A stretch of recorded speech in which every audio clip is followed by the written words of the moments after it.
By the summer of 1914, the general staffs of every country in Europe has had plans for war.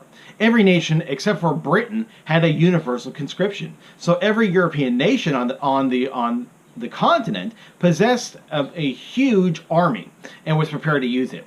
The difficulty is going to be in calling up and training up those troops. That's going to be slow and difficult.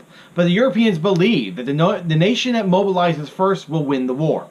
Russia recognized that they had a primitive industrial base, and therefore they were going to mobilize very slowly. So, for that reason, immediately after declaring the war, the Russians are mobilized. And that rapid mobilization is actually going to frighten the Germans, who are going to decide to declare war on Russia and prepare to implement what's known as the Schlieffen Plan. The Schlieffen Plan was basically Germany's war contingency plan. It kind of worked like this. The Germans would basically put much of its army on the western border and then attack France. And it would go through France, take out Paris, and then basically bring all that army all the way back up through Germany and onto its eastern border and wait the Russian onslaught. You basically needed to make sure that you had speed. Germany would need to have a lightning strike to defeat France. There could be no delays and there could be no stepbacks. The Germans had to make a beeline for France and then a beeline for Paris. And attacking the French border at its weakest, and that of course is going to be the Belgians.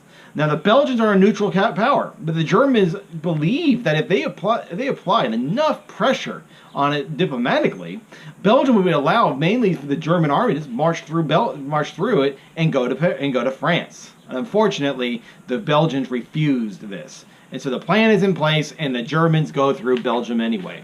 Now it's pretty easy to get through Belgium, but they are going to put up a big fight, bigger than the Germans were expecting. So they kind of got surprised by it in a ways. But nonetheless, between August 2nd and 3rd, Germany rolls through Belgium and challenges the nations that swore to protect Belgium's neutrality. The question, therefore, is what are the British going to do? There's no formal commitment between the British and the Belgians, so the Germans actually just hoped that the British would stay out. But the combination of this relationship between Britain and France, they're getting a lot better in terms of friends, and the blatant, in-your-face nature of the German invasion of Belgium is going to basically tip those scales. And on August 4th, 1914, Great Britain declares war on Germany. So, within 6 weeks of a minor event in the Balkans, Europe has its first general war in over a century. The only major power not involved in 1914 was Italy. It was trying to live up to its obligations by the Triple Alliance in Germany and Austria, but the Italians felt offended because Italy had not been consulted by Germany or Austria. And as a result, the Italians are actually going to join the war on the side of the Allies, that is, the British and the French. Over the next few months, Europe is going to square off. The two sides in the war are going to be the Allies, Britain, France, Russia, and Serbia, and the Central Powers, Germany, Austria, the Bulgarians, and the Turks. So what happens, therefore, is a classic, what we call war by timetable.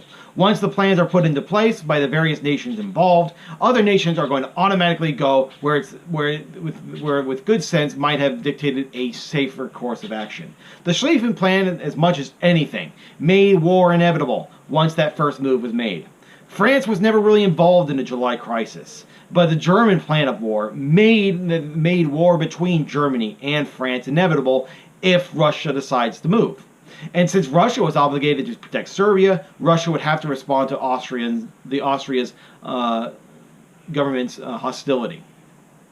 The German timetable for the invasion of France and Belgian resistance guaranteed that the rest of Europe would be turning a blind eye to a German invasion of neutral Belgium.